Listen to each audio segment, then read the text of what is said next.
Just yeah. Well, you take it off. Make it transparent, please. Okay. Yes, you can. Everything that we can see and touch is made of matter. But what is matter? Where does it come from? Was it always like it is today?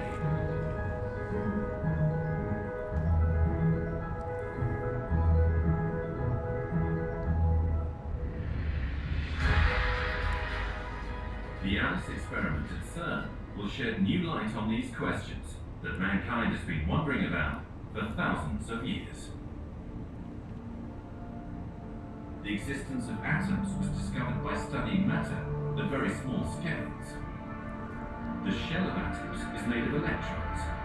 Inside the atom, there is a very small nucleus, consisting of protons and neutrons. Inside protons and neutrons are even smaller components, called quarks. An extremely strong force, transmitted by so-called gluons, holds the quarks together. The force between the quarks is so strong that it has never been possible to separate the quarks from each other. In ordinary matter, quarks can only exist in this prisoner state inside protons and neutrons. But where does all the matter come from? The history of the universe starts with the Big Bang, about 13.8 billion years ago. It produces all particles in the universe in less than a millionth of a second. For an instant, these particles form a hot and dense soup called the quark-gluon plasma, where quarks can roam freely. Scientists are keen to study the properties of this primordial state of matter, since it's crucial for our understanding of the birth of matter in the universe. At CERN, lead nuclei are traveling through a network of accelerators, where they go faster and faster, until they reach almost the speed of light inside the LHC. By colliding the nuclei, scientists recreate conditions that existed in the first instance of the universe. Inside a tiny fireball, thousands of newly created particles form a droplet of primordial matter, the quark-gluon plasma. But the fireball is extremely short-lived. As it rapidly expands and cools down, free quarks start to group. Protons, neutrons, and other particles emerge from the collision. The study of the production of these particles reveals the properties of the quark-gluon plasma. It is 30 times denser than an atomic nucleus, and even very energetic quarks are quickly absorbed. But for photons, which are insensitive to the strong interaction, the plasma is transparent. The plasma temperature is 200,000 times higher than in the core of the Sun, and it behaves like a perfect liquid without any internal friction.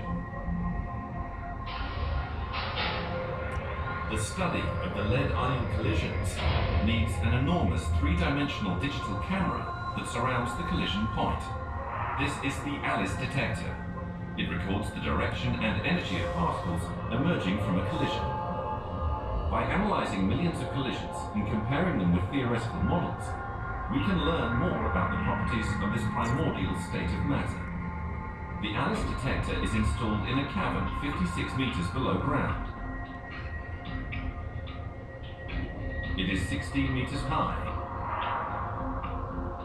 16 meters wide,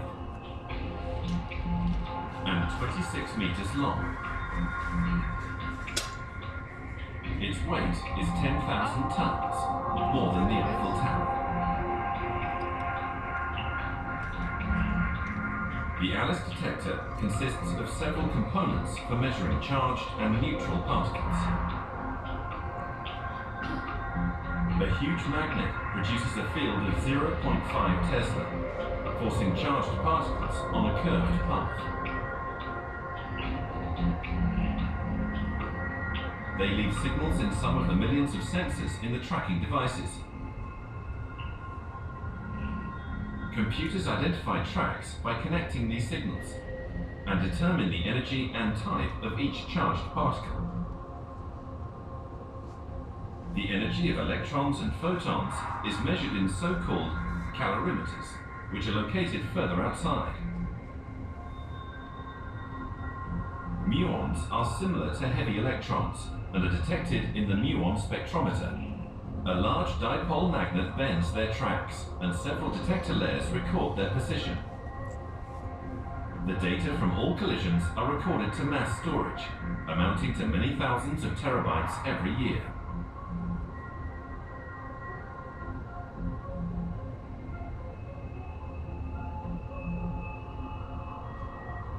Hundreds of scientists from the ALICE collaboration analyze these data.